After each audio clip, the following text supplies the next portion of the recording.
Ah oui, c'est moi qui l'ai dit. Les impacts que ça avait dans ma propre vie. Et c'est là où j'ai trouvé en fait ma source d'amour. C'est en traversant les traumatismes familiaux et entre des femmes de ma famille que j'ai pu retrouver en moi l'amour pour moi-même en fait. Mais c'est ça. Ouais, j'ai effectivement lu tout ton parcours, hein, ce qui t'a amené à être celle que tu es aujourd'hui, à la fois dans ton métier et j'imagine dans la personne que tu as acceptée. Et c'est très, très touchant et très aussi finalement assez représentatif de beaucoup de parcours de femmes que je peux connaître par ailleurs. Et c'est très, très inspirant de voir que à la fois tout ce parcours dont tu parles, et ça c'est une de mes questions, on y reviendra j'imagine tout à l'heure, c'est comment le passé a influencé celle que tu es au plus sombre de toi, mais c'est aussi ça qui va t'aider à finalement à un moment donné t'en sortir par l'acceptation et la compréhension de ce passé-là. Et je trouve ça extrêmement intéressant de se confronter à un moment donné, de décider de s'y confronter, même si, d'après ce que j'ai lu, ça a été pour toi sans doute demander un courage énorme de pouvoir le faire pour pouvoir enfin te réaliser. Et ça, je trouve ça intéressant que tu puisses aujourd'hui transmettre cela. Et c'est très extrêmement impressionnant, en fait. Une sorte d'admiration pour ce type de parcours, en réalité. Donc, est-ce que Clarisse, tu veux te présenter peut-être ça pourrait être bien pour ta vidéo de commencer par te présenter, de parler de ton parcours en quelques minutes, puis peut-être pour moi, me décrire c'est quoi ton métier aujourd'hui, en quoi il consiste. Et puis petit à petit, si tu veux, on essaiera de zoomer sur moi, ce qui peut-être, on va partir un peu large, un peu général, si tu veux bien. Puis après, on zoomera plus sur après un ou deux éléments qui, moi, m'intéresse plus particulièrement, si tu es d'accord. Alors, je m'interroge sur ma présentation, si je la fais synthétique ou en mode féminin. Je vais choisir en mode féminin parce que, en fait, on parle de la femme, là, plus que de la professionnelle. Donc, moi, je suis née dans une famille religieuse, très religieuse, dans une communauté sectaire, que je vais nommer sectaire, où il y avait énormément de rigidité dans des règles de vie, des lois, et c'était un système religieux extrémiste qui était très patriarcal, et dans lequel j'ai vraiment eu une destruction massive et radicale de mon être femme. Voilà, c'était des principes très archaïques, quasi moyenâgeux. Voilà, par exemple, je n'avais pas le droit de porter des pantalons, pas le droit de porter de bijoux, pas le droit au maquillage, pas le droit de faire la bise aux garçons, pas le droit de côtoyer, d'écouter de la musique qui n'était pas de la musique chrétienne, pas le droit à rien en fait. Bon, je n'avais pas le droit de me couper les cheveux, il fallait que j'ai les cheveux longs. Bon. Et donc, c'était une communauté très fermée, enfermante et clivante, en fait, qui m'a clivé de la société depuis ma jeune enfance, mais qui m'a aussi clivé de mon être humain en évolution dans cette société-là. Et bon, toute ma famille était dans cette communauté, mes grands-parents, mes cousins, cousines, tous mes amis, mes ancêtres aussi, tu vois. Voilà.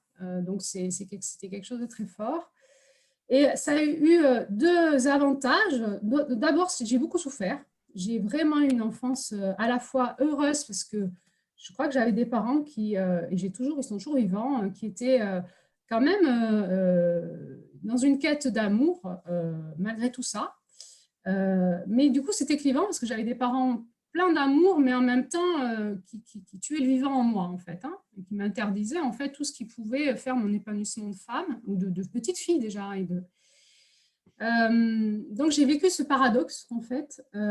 Et l'avantage que ça a eu pour moi, c'est que j'ai eu, dans ma résilience, tu vois, dans ma résilience de survie, j'ai eu ce réflexe de vraiment me tourner vers la spiritualité en sentant que de toute façon, c'était c'était le fil conducteur de toute ma vie dans cet environnement-là. Il n'y avait que la spiritualité ou la religion ou le dogme religieux, je vais dire, hein, les règles religieuses qui étaient valables. Donc, c'était au centre de notre vie. Dans cette ressource religieuse et en fait spirituelle que j'ai trouvé une grande force de vie pour moi, qui m'a amenée dès toute petite dans une grande force de connexion au divin, à la nature et au très beau, très grand. Et en même temps, j'ai eu vraiment la chance d'avoir un papa qui aimait vraiment aussi le grandiose. Donc, il m'a emmenée en haute montagne depuis toute petite. Et donc, j'ai fait des choses extraordinaires avec mon père et mes frères que personne n'a fait. J'ai fait mon premier 4000, j'avais 12 ans. J'ai fait le Mont Blanc, toute seule à 15 ans, avec mon frère de 18 ans, sans guide, sans rien, tu vois. Et donc, dans cette quête de l'extraordinaire, moi, j'y ai trouvé une ressource spirituelle énorme et qui est toujours mon moteur, en fait, de vie aujourd'hui dans ce que je suis devenue. Il y a quelque chose en moi, du coup, quand je me reliais comme ça au divin, qui résonnait en incohérence entre ce qu'on me disait, ce qu'on me faisait vivre et ce que je comprenais de ce qu'était le vivant et de ce que était, pour finir, la création, la vie, du coup, le divin. Et donc, je me suis beaucoup posé de questions depuis toute petite et j'ai eu cette chance d'avoir une grande autonomie, c'est-à-dire de ne pas croire ce que mes parents me disaient ou ce que les enseignants de la communauté me disaient, mais d'être en quête de réponses intérieures par rapport à mes propres connexions. Voilà. Et à 19 ans, j'avais la conviction profonde qu'il fallait que je me sorte de cette communauté, qu'il ne fallait surtout pas que je m'y marie. Parce que sinon c'était l'enfermement à vie. Et donc j'ai eu un parcours un peu particulier où mes vingtaines, donc j'ai mis 10 ans à m'en sortir, me déconditionner. De 20 ans à 30 ans, j'ai eu tout un parcours d'auto-déconditionnement pour pouvoir à 30 ans dire stop et m'en aller. Mais quand je suis partie, j'ai quitté tout, hein, c'est-à-dire la communauté, la famille, les amis, les grands-parents, les cousins, cousines, tout le monde. Hein, je me retrouvais toute seule dans cette société française dont j'avais été clivée et dans laquelle j'étais quand même assez mal à l'aise parce que je m'étais construite dans le mensonge. C'est-à-dire que très clairement, avec mes collègues de travail, quand on me posait des questions sur ma vie privée, je ne pouvais pas leur dire ce que je vivais dans ma vie privée, donc je mentais, tu vois. Donc, c'était à 30 ans, je me suis retrouvée toute seule dans une société où j'avais tout à reconstruire et coupée de tout. Donc, j'ai vécu un grand effondrement. Voilà. En parallèle, dans ces questionnements intérieurs, en fait, depuis que je suis adolescente, j'ai toujours eu cette quête de mais qu'est-ce que la vérité, qu'est-ce que le divin, qu'est-ce que le vivant, qu'est-ce que la relation humaine, qu'est-ce qu'être femme, qu'est-ce que la relation aux hommes. Et j'ai le souvenir que déjà à 15 ans, je parlais de sexualité avec mon cousin d'une manière très affirmative et très investie, dans une sensation que cet espace-là de rencontre avec l'homme était sacré et qu'il y avait quelque chose de profondément beau et divin et bafoué, que ce soit dans le milieu dans lequel j'étais ou dans la société. Et en parallèle, donc, pendant mon adolescence, j'ai développé un syndrome de fibromyalgie. Et à l'époque, on ne le connaissait pas. Donc, j'avais des douleurs et les médecins me disaient on ne comprend pas, ton corps va bien, tout va bien. Et plus j'avançais dans ma vie, plus j'étais souffrante. Voilà. Il y a quelque chose qui était pour moi une conviction depuis que j'étais assez petite, c'était que je serais infirmière. Parce que dès que j'allais dans un hôpital, je kiffais là. Je me sentais pleine de joie et j'avais juste envie d'ouvrir toutes les portes, de regarder ce que faisaient les infirmières dans les chambres. Donc, j'ai eu un bac scientifique et puis là, on m'a dit naturellement, il faut que tu sois médecin. Et j'ai eu cette conviction-là tout de suite qu'il y avait C'était étrange parce que je ne connaissais pas le milieu hospitalier. Je n'avais pas été hospitalisée ni dans ma famille ni moi-même. Mais j'avais déjà la conviction profonde que le rôle du médecin auprès du patient, du malade, n'était pas humain. Et moi, j'avais besoin d'humanité. Donc, c'était très clair que je ne serais jamais médecin et que je serais infirmière pour être au service du souffrant et dans quelque chose d'assez nursing, pour finir maternant, féminin, et que j'avais besoin d'une profonde humanité. Voilà. Donc, j'ai fait mes études d'infirmière très passionnée, et j'ai jamais douté que j'avais fait le bon choix. Et j'ai décidé de travailler. Alors, tu vois, à l'époque, j'étais divisée en deux entre la réanimation et la psychiatrie, parce qu'en psychiatrie, il y a eu quelque chose chez moi qui s'est réveillé. Déjà, j'ai eu très peur parce que je me reconnaissais un peu dans les patients. Je me disais, mais en fait, je suis un peu folle quand même. Et en même temps, je me sentais excessivement compétente. D'ailleurs, j'étais, par mes collègues qui me formaient, j'étais repérée. Tant et si bien qu'on m'avait laissé un service entier, un étage entier en psychiatrie en gestion, alors que j'étais juste une étudiante. Et en même temps, la réanimation m'attirait pour deux raisons, parce que j'avais une tante assez jeune, dont j'étais je m'identifiais pas mal à elle, qui était un peu inspirante pour moi, qui était infirmière en réanimation, et j'avais envie de faire comme elle, un petit peu aussi pour probablement me mesurer me rassurer en me disant que j'avais les mêmes compétences qu'elle, parce que c'était, voilà, ce que je peux rajouter ici, c'est que j'ai eu un lien avec les femmes de la famille coupé aussi. J'ai eu un lien avec ma maman qui était pas du tout affectif. Bon, dans la secte, c'était la soumission de la femme. On était dans un patriarcat extrême. Ma mère était en fait assez maltraitante psychologiquement avec moi, en m'interdisant tout. Puis il fallait que je l'aide. On recevait beaucoup de monde le dimanche, donc j'étais un peu la boniche de la maison. Voilà, mon père ne voulait pas qu'on fête nos anniversaires, parce qu'il ne fallait pas mettre l'être au centre, voilà, d'une fête. La fête, c'était un peu interdit. La célébration, ça n'existait pas. Noël, c'était pas bien. Le Père Noël, ça n'existe pas. Enfin, beaucoup de choses comme ça qui cassent une enfance. Et je n'ai pas eu des grands-parents aimants, des grands-mères aimantes, et je n'ai pas eu des tantes qui m'ont entourée.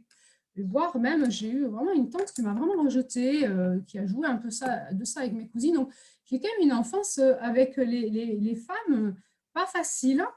Euh, euh, voilà.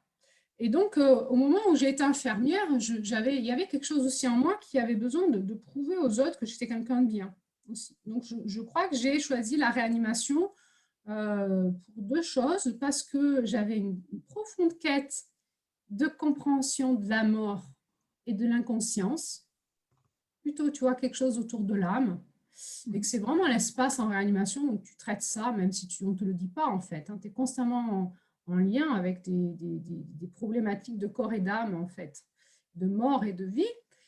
Et puis, il y avait chez moi quelque chose qui avait vraiment besoin de prouver au monde entier que j'étais une infirmière ultra compétente. Bon, ce qui n'a pas du tout marché. Je n'ai pas été du tout reconnue par ma famille, voire plutôt banalisée. Mais par contre, j'ai vraiment été reconnue dans mon milieu professionnel. Et je me suis éclatée. Je me suis vraiment éclatée en réanimation. J'ai fait un mémoire sur la communication avec la personne dans le coma, et entre autres la communication verbale. Est-ce que ça vaut le coup ou pas de parler avec un patient inconscient. Et je suis devenue experte de ça. Je me suis battue dans les services hospitaliers pour qu'on ne parle pas devant les patients n'importe comment. Et donc, j'avais fait un mémoire, ça m'a beaucoup passionnée. Et j'ai été vraiment une infirmière passionnée, investie. Je me suis beaucoup enrichie du lien humain en réanimation. Et puis après, je suis partie en réanimation néonatale, parce que j'avais cette fibromyalgie qui était évolutive, et j'avais de plus en plus mal à tout mon corps. Et j'avais la sensation qu'en réanimation adulte, il y avait tellement des poids lourds que peut-être c'est pour ça que j'avais mal au dos et tout ça. Donc, je suis partie dans l'espace public en réanimation néonatale. Et là, je suis tombée dans l'hôpital public, et là, dans une machinerie infernale où j'ai perdu le sens d'être soignante. J'ai revécu un peu quelque chose de l'ordre de la communauté patriarcale, où en fait, tu te tais, tu obéis, tu te soumets, et il ne faut pas réfléchir par contre. Hein. Et donc, avec une incohérence dans les soins qui touchait quand même des êtres hyper vulnérables, où moi, en tant que femme, ça me faisait mal à l'utérus, et je me battais pour ces petits bébés, dans une incohérence médicale qui pour moi était maltraitante, et voilà. Et donc j'ai eu là des années très difficiles, où j'ai vécu des choses très difficiles à l'hôpital, que ce soit au niveau des soins, que ce soit au niveau de la cohérence dans le vivant, et une incohérence où j'avais vraiment l'impression qu'au lieu de soigner, on maltraitait, quoi. Et ça a été pour moi quelque chose de déchirant qui m'a amené donc à 30 ans à ce fameux burn-out où entre la sortie de la secte, la rencontre amoureuse d'un homme qui était pas dans la communauté et du coup qui me confrontait à des interdits ancestraux, mais en même temps à mon incapacité à être dans la société de manière naturelle. Donc, je me suis vraiment vue malade face à cet homme, incapable d'être une femme naturelle, mais très névrosée au final. Plus ce que je vivais à l'hôpital, plus ma fibromyalgie était évolutive. À 30 ans, j'ai vraiment pété un câble. Je me suis effondrée. Je suis passée par des pulsions suicidaires. Pour moi, c'était la solution de sortie, puisque à ce moment-là, les médecins me disaient on n'a pas de solution pour toi au niveau médical. Voilà, on m'avait mis le mot fibromyalgie depuis 5 ans. Et en fait, il ne me laissait qu'une solution, c'était la morphine. Voilà, à 30 ans. Donc, moi, j'étais arrivée à un niveau de telle intensité de souffrance que je me suis dit, là, c'est plus possible. Je ne peux plus vivre, en fait. Il n'y a plus d'avenir pour moi. Donc, j'ai décidé de partir. Je me suis mis en quête de le faire tranquillement. Et c'est à cette période que, dans cette quête pour la fibromyalgie, j'allais voir beaucoup d'ostéopathes, de médecins. Voilà. Et j'étais très scientifique. Donc, moi, je donnais des cours à l'école d'infirmière sur le coma, sur les traumatismes crâniens. J'étais dans des services ultra de pointe, très scientifiques. Et je ne croyais pas en médecine alternative, qui pour moi était plutôt de l'ordre du placebo, de la croyance, mais pas de la science. Et à ce moment-là, quand même, je dois dire que dans le milieu infirmier, dans ce milieu féminin, il y a quand même de l'instinct qui revient. J'avais des collègues qui me disaient, tu devrais aller voir telle personne, faire ci, faire ça, acupuncture, homéopathie, kinésiologie, tout ça. Et donc, j'ai fini par écouter les conseils d'aller voir telle et telle personne. Et il y a des choses qui, dans la médecine parallèle, alternative, m'a vraiment parlé, quoi. Là, j'ai été bluffée. Donc, c'était une période où j'étais en perte de repère totale parce que ce en quoi je croyais s'écrouler. Il y avait un autre univers qui s'ouvrait, mais qui, pour moi, n'existait pas en réalité, n'était pas compréhensible par mon cerveau et plus ou moins interdit par mon éducation, plus ou moins étiqueté comme dangereux, soumis aux démons, aux forces occultes du mal.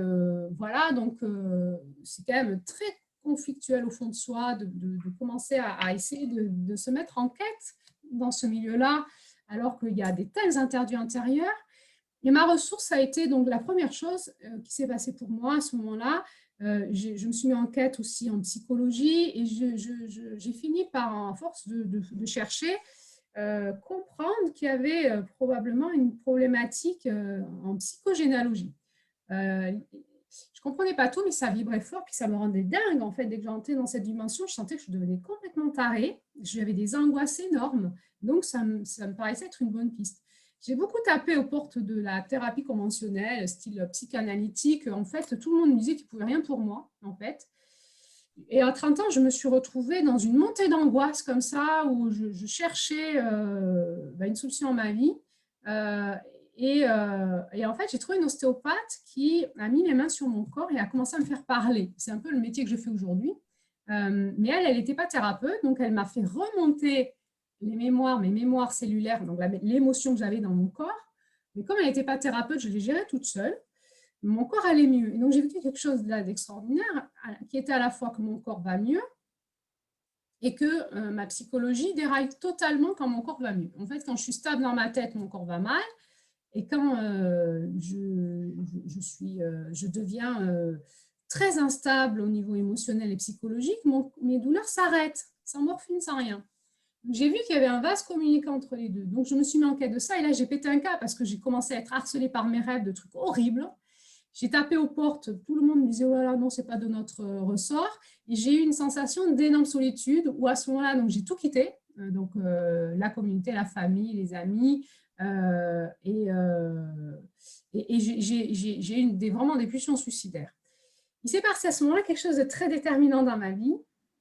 J'ai fait une expérience mystique. Ça, c'est l'improbable qui arrive. Et je vais le témoigner là. Ça a été très fort. Donc, j'étais en camping devant un lac en Suisse et j'ai eu tout d'un coup, la conscience géniale que j'avais une solution qui était la sortie, donc j'allais me suicider. Pour moi, j'étais pleine de joie d'avoir trouvé enfin une solution à mon problème. Ça y est, pourquoi je n'y avais pas pensé avant, quoi, voilà, j'ai une solution. Non, que je vais le faire de manière propre, je suis infirmière, je peux me faire une injection d'insuline, par exemple. Et j'étais là dans la conscience que je prenais mon dernier petit déjeuner et que j'allais rentrer chez moi et que j'allais faire ça. Voilà, ce soir, je serais partie. Et donc, c'était sympa, quoi. Mais j'avais beaucoup d'émotions de quitter la Terre.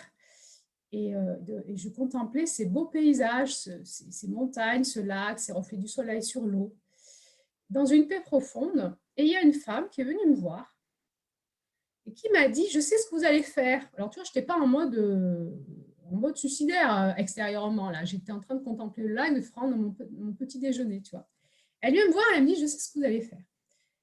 Je la regarde, elle me dit, c'est Jésus qui m'envoie vers vous. Je sais ce que vous allez faire, vous allez vous suicider ce soir. J'étais bluffée, ça m'a pas foutu les boules, que mon plan était contrecarré comme ça. Et elle s'est mise à pleurer, elle m'a dit, il me dit de vous dire qu'il y a un avenir, une espérance pour vous, qu'il y a une guérison possible, mais qu'il ne faut pas partir. Et elle avait une alliance dorée, en métal doré. Donc, je te la montre, hein, c'est une alliance que j'ai à mon doigt. Voilà. Et elle me l'a mis au doigt, elle m'a dit, bah, c'est Jésus qui me dit de vous passer l'alliance de la vie, comme alliance avec lui de vie, en fait. Et moi, j'aime pas les bijoux dorés, et cette alliance est devenue argentée à mon doigt. Voilà. Donc, c'est quelque chose de très fort qui, sur le moment, m'a à la fois bouleversée parce que j'avais une relation depuis toute petite au Christ, en fait, personnelle. Donc, c'était vraiment quelque chose qui me parlait fort et qui, en même temps, m'a mis dans une grande colère qu'on venait contre mon plan et qu'on venait me demander de continuer à vivre l'enfer, en fait. Hein. C'était juste plus possible. Donc, je suis rentrée en France dans une très grande colère. Et en rentrant de Suisse pour aller vers Lyon, il y a des viaducs, des très grands viaducs qui passent par-dessus des lacs, des vallées. Et là, dans une désespérance totale, j'ai vraiment voulu jeter ma voiture dans le vide. Et en fait, le volant se tournait tout seul. J'avais une force naturelle qui tournait mon volant pour suivre l'autoroute. Et moi, j'insultais en fait tout ce qui était là dans la voiture avec moi. Je les insultais. Pour moi, c'était vraiment des connards en fait qui m'empêchaient de partir en fait. Voilà.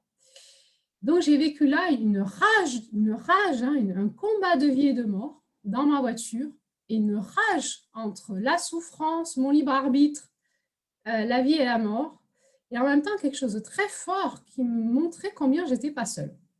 Voilà, donc ça a été assez surnaturel, très fort. Et au final, quand je suis arrivée chez moi, j'ai lâché l'affaire, j'ai dit ok, de toute façon, j'ai pas trop le choix, donc je repars dans la vie, j'ai plus rien à perdre, puisque j'ai tout essayé. Et j'ai jeté en fait toutes mes croyances religieuses ou spirituelles à la poubelle et j'ai dit au divin, si tu existes, tu te révèles. Voilà, moi je ne crois plus en rien. Je repars à zéro. Et si tu existes, tu te révèles à moi parce que voilà. Et alors, suite à ça, j'ai appelé mon médecin traitant et je lui ai dit, je veux me faire hospitaliser en psychiatrie parce que là, je vais très mal. Voilà. Donc, je suis partie 3 mois en psychiatrie. Et là, j'ai eu, ma vie est repartie à zéro, où j'ai eu 3 mois très difficiles, mais en même temps, où j'ai pu m'écrouler vraiment entre de bonnes mains. J'ai tout perdu, c'est-à-dire ma psychologie, mes croyances, mon environnement social, mes certitudes spirituelles, tout est parti à la poubelle. Je me suis retrouvée du jour au lendemain, j'étais infirmière en réanimation de pointe, et le lendemain, j'étais patiente en psychiatrie avec des gens un peu bizarres autour de moi, ne pouvant plus sortir, j'avais plus le droit de sortir. C'était très, très, très narcissiquement confrontant. Et là, je me suis dit, là, c'est le moment de se remettre en quête de la vie. Donc, j'ai eu vraiment, je suis restée 3 mois dans cette clinique. Et là, je me suis mis à fouiller mon arbre généalogique et surtout à m'essayer de me laisser guider par ces guidances spirituelles qui m'avaient prise en charge depuis cette expérience mystique.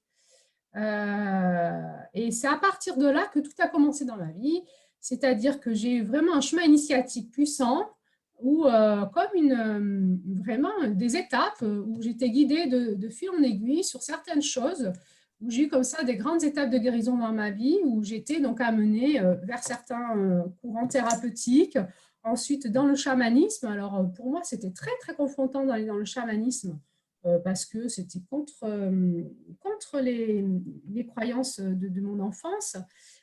Et j'avais la sensation que je tombais dans un domaine assez de charlatanisme aussi, de modernité, de trucs à la mode. Là, je le pense encore, hein, je pense qu'il y a vraiment dans tous ces mouvances spirituelles beaucoup d'abus psychologiques, relationnels et spirituels. Donc voilà, je suis toujours très critique envers tout ce que je pratique, où je vais et ce que je fais en fait. Comment je fais pour ne pas mettre sous emprise et de croyances et de puissance spirituelle et relationnelle, parce qu'on a tous un intérêt, ne serait-ce que financier, quand on est professionnel. Voilà. Donc, à partir de là, j'ai eu comme ça, je me suis tournée vers la thérapie par mon corps. J'ai décodé énormément de secrets de famille. Quand j'ai dit énormément, c'est des quantités astronomiques, hein. De toutes parts, j'ai pu vraiment vider mon corps de secrets qui étaient très traumatiques pour certains, mais très, très, très traumatique, hein. J'ai pu me mettre en quête de mon féminin, donc j'ai travaillé beaucoup le féminin avec le chamanisme, et j'ai en fait découvert des choses énormes sur ma vie, entre autres aussi que j'avais été abusée sexuellement petite fille, en plus donc des choses que je ne me souvenais plus, en plus de ce que j'ai vécu de traumatisant psychologiquement dans cette communauté. Donc, ça a été tout un parcours de déconstruction, d'enquête intérieure, de découverte. Et au final, je me suis dit, j'en fais quoi, en fait, de tout ça? Voilà, comment je me reconstruis avec tout ça? Parce que plus ça allait, plus j'étais traumatisée, en fait, de trouver mes traumatismes. Donc, plus mon corps allait bien, plus moi, psychologiquement, j'étais détruite, hein. Je ne savais plus comment faire. Donc, j'ai recontacté ma famille et j'ai une chance incroyable d'avoir des parents qui, en fait, étaient sortis de la communauté pendant ce temps-là, donc c'était 2 ans après, qui s'étaient mis aussi en quête eux-mêmes de leur vérité personnelle et qui étaient prêts à m'accompagner dans ma quête. Donc, on est partis ensemble, on a fait plusieurs trajets transgénérationnels, on est partis en quête de nos racines, on a trouvé énormément de choses. Je dois beaucoup à mes parents qui m'ont soutenue dans ce trajet de guérison. J'ai eu là un lien d'étayage et un pilier de résilience énorme de la part de mes parents qui se sont beaucoup remis en question et transformés, et où j'ai effectivement, ça m'a confirmé le fait que j'étais vraiment aimée. Au-delà de toute la destruction que j'avais vécue, il y avait un profond amour de mes parents pour moi qui a été en fait toute la base de ma reconstruction. Ça n'a pas été simple parce que j'ai beaucoup été rejetée par le reste de ma famille, mes frères, enfin, certains de mes frères, beaucoup critiqués par mes cousins, cousines, tout ça, mes oncles et tantes, sont allés voir mes sites internet et qui ont vu que je prenais des chemins qui n'étaient pas très catholiques. Et donc, mais j'ai fini par l'assumer. À un moment, je me suis dit, bon, je connais tout ça qui est dans mon corps, mais j'avais un taux de vitalité qui restait très bas. Et je ne savais pas comment refaire partir ma vie dans le bon sens. Donc, j'étais tout le temps, depuis la clinique psychiatrique, en prière, en fait. C'est-à-dire que mon chemin initiatique, c'était maintenant que tu m'as pris en main, là, le divin, le Christ, le divin, les anges, je ne sais pas qui, là, je ne savais pas qui c'était, et maintenant, il faut me guider. Donc, j'attends la prochaine étape. Voilà. Et j'ai eu tout un parcours où j'ai vécu des expériences très paranormales, de type que je démagnétisais tout, je sentais des présences dans mon appartement.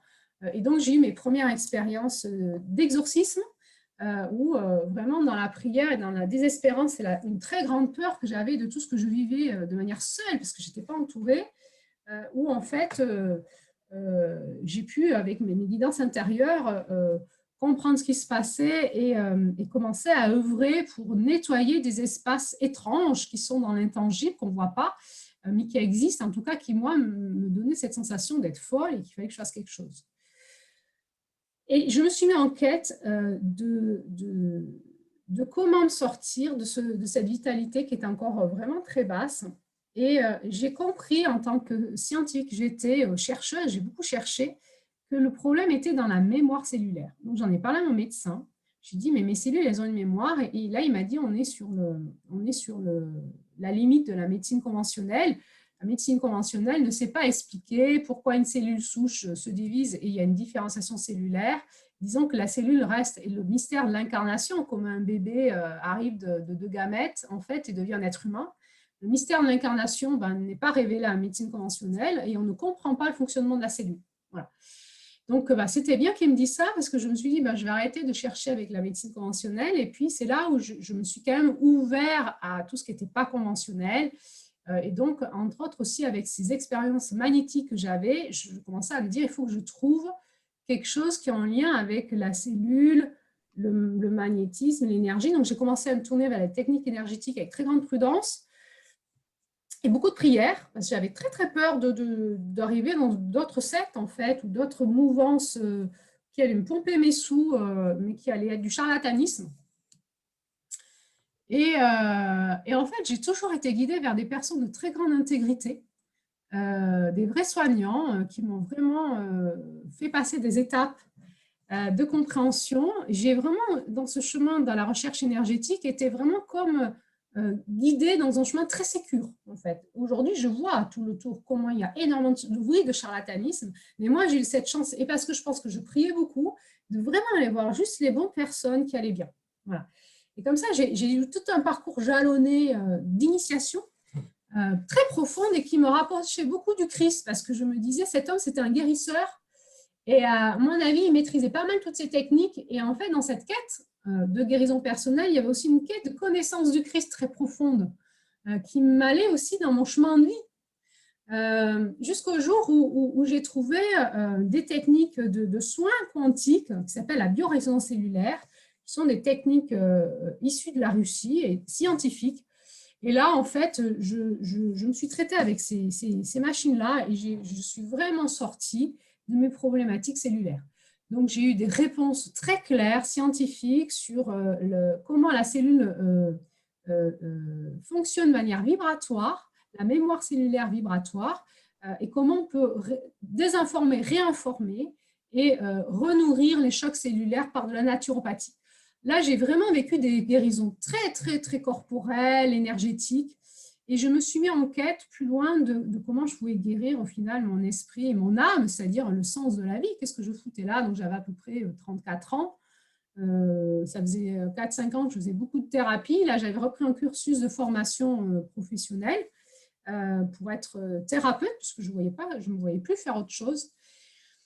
Et en même temps, ce n'était pas satisfaisant, ça n'allait pas assez loin. Et là, je suis tombée sur une guérisseuse qui est en fait Sarah Le Chevalier s'appelle, c'est quelqu'un qui habite près de Grenoble, qui est un ingénieur en télécommunication et qui était aussi à la fois coach d'entreprise, d'entrepreneur, mais aussi guérisseuse, et qui a aussi vécu, comme moi, une expérience mystique avec le Christ. Et quand j'ai lu son livre, et je me suis retrouvée tellement dedans que j'ai été complètement aimantée par cette personne.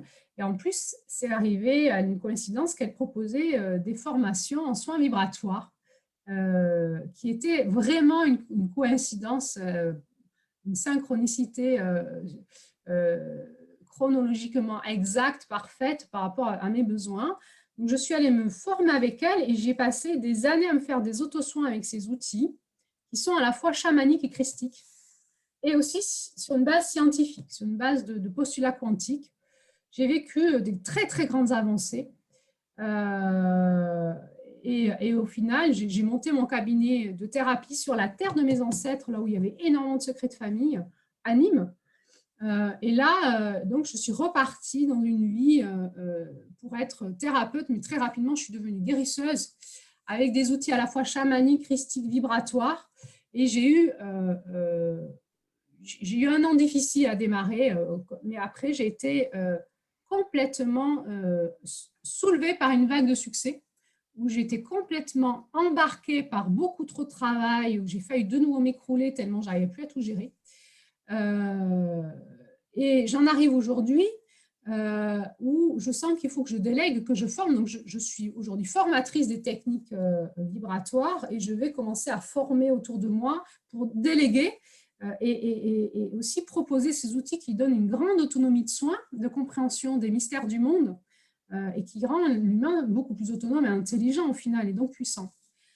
Et dans ce trajet-là, j'avais déménagé donc de Lyon à Nîmes, et j'étais à Lyon, j'avais fait tout un trajet avec des groupes de femmes dans cette quête de guérison de mon féminin.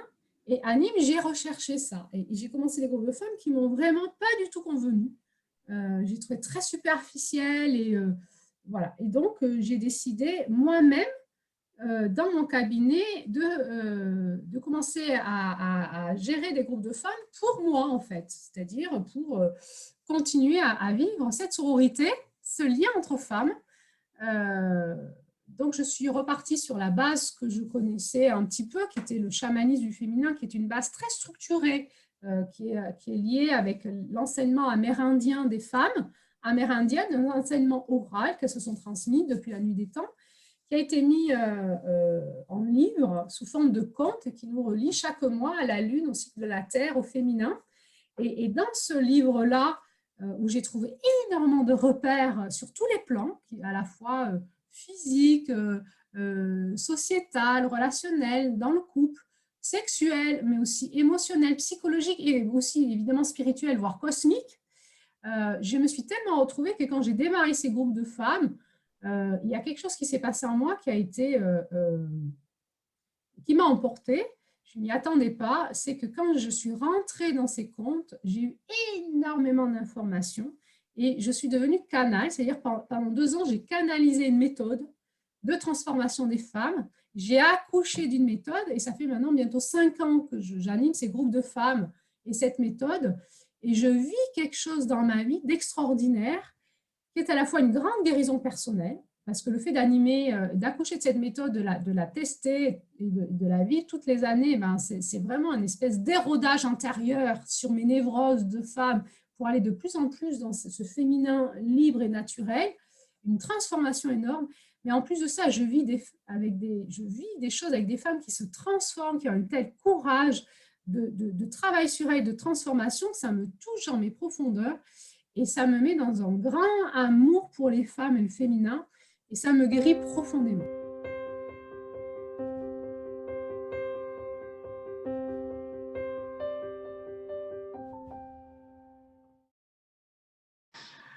À bientôt.